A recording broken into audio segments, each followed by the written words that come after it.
Hello दोस्तों, हम सभी ने पढ़ा हुआ है सीवैक इफेक्ट, है ना। सीवैक इफेक्ट क्या होता है? सीवैक इफेक्ट होता है ईएमएफ का जनरेशन। ठीक है, ईएमएफ का जनरेशन किसके कारण? टेम्परेचर डिफरेंस के कारण। टेम्परेचर डिफरेंस किसके कारण? टेम्परेचर डिफरेंस कहाँ पे?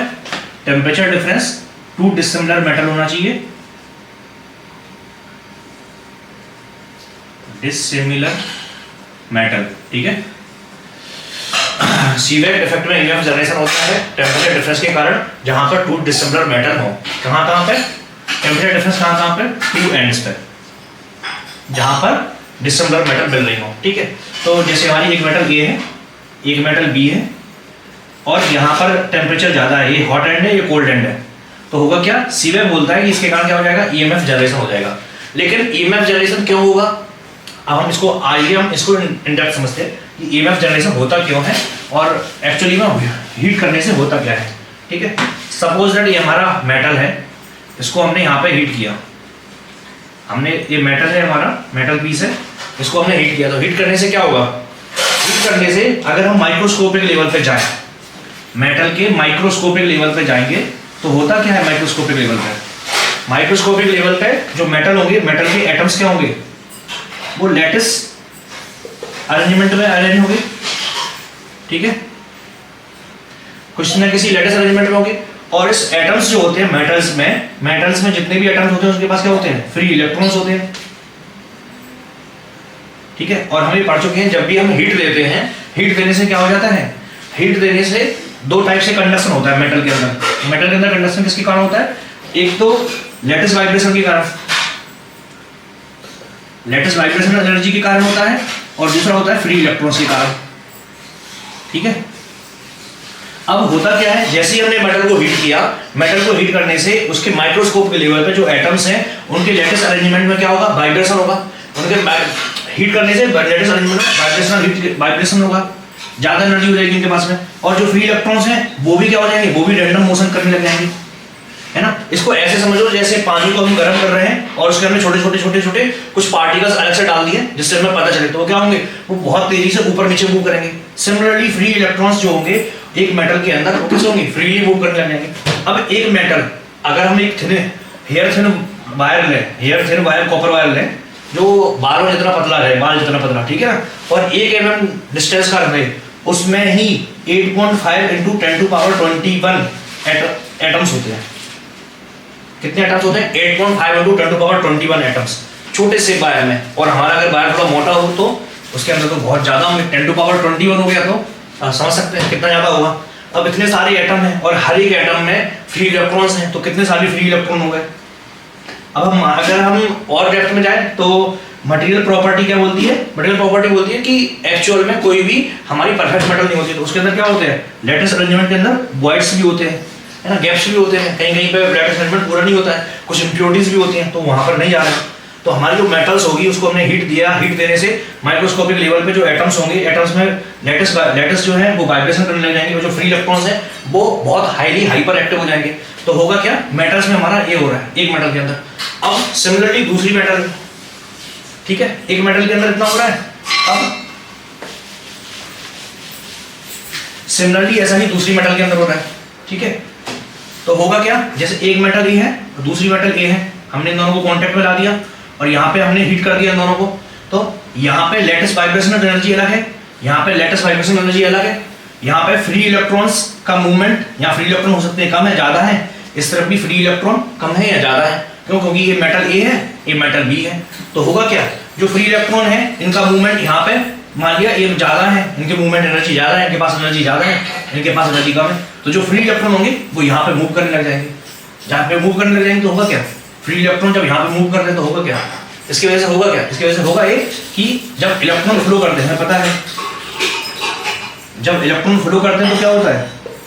ईएमएफ जनरेट होता है, इसलिए हमारा ईएमएफ जनरेट हो जाता है सीवैक इफेक्ट के कारण। ठीक है, ईएमएफ जनरेट क्या होता है? क्योंकि हीट दिया, हीट के कारण इलेक्ट्रॉन मूव किए, इसके कम मूव कर रहे हैं, इसके ज्यादा मूव कर रहे हैं, तो ज्यादा मूव करने वाले इस तरफ मूव करेंगे तो करंट हमारा इस डायरेक्शन में फ्लो हो जाएगा हमारा, सिंपल। तो हमारा सीवैक इफेक्ट के कारण इसलिए होगा। चलो अब एक और चीज समझते हैं। ये तो हमने समझ लिया कि सीवैक इफेक्ट काम कैसे करता है। अब एक और हम अगर इन डेप्थ समझें तो सीवैक इफेक्ट में अगर हम डिसिमिलर मेटल ही क्यों ले रहे हैं? डिसिमिलर ही क्यों रहे हैं, सिमिलर ले लेते हैं, तब क्या होगा, सिमिलर में भी तो फ्लो करेगा। हाँ बात तो सही है, सिमिलर में भी करना चाहिए। चलो हमने मान लिया ए ले लिया मेटल, ठीक है, हमने ये मेटल ले लिया और इसको हम हीट कर रहे हैं। सेम मेटल है, यहाँ पर भी ये मेटल है, यहाँ पर भी ये मेटल है, ठीक है। अब हमने यहाँ पे हीट किया, यहाँ पे हीट करने से होगा क्या, इसकी जो लेटेस्ट अरेंजमेंट होगा, लेटेस्ट अरेंजमेंट जो होगा वो क्या होगा, वाइब्रेट करने लग जाएगा। लेटेस्ट अरेंजमेंट में जो भी एटम होंगे, लेटेस्ट अरेंजमेंट क्या है, एक स्ट्रक्चर है, क्रिस्टलाइन स्ट्रक्चर है, वो वाइब्रेट करने लगेगा, किसके कारण, अपनी वाइब्रेशनल एनर्जी के कारण। और जो एटम्स होंगे वो भी क्या करने लग जाएंगे, वो भी वाइब्रेट करने लगेंगे। और एटम्स तो वाइब्रेट अपनी पोजीशन पे ही कर पाएंगे, लेकिन जो फ्री इलेक्ट्रॉन्स होंगे वो तो मूवमेंट कर सकते हैं, ठीक है। फ्री इलेक्ट्रॉन्स क्या करेंगे, मूवमेंट करेंगे। जब फ्री इलेक्ट्रॉन्स मूवमेंट करेंगे तो होगा क्या, वो फ्री, इसमें क्या होता है ना, हीट देने पे रेंडमनेस आ जाती है, रेंडमनेस आती है। रेंडमनेस क्यों आ जाती है, क्योंकि फ्री इलेक्ट्रॉन को हमने हीट दिया, जिसको हमने हीट दिया वो कहाँ जा रहा है, उसको कोई डायरेक्शन नहीं, तो वो रेंडमली हो सकता है, यहाँ पे जाए, यहाँ पे जाए, यहाँ पे जाए, यहाँ पे जाए, कहीं भी जा सकता है, ठीक है ना। तो वो रेंडमली मूव कर रहा है फ्री इलेक्ट्रॉन।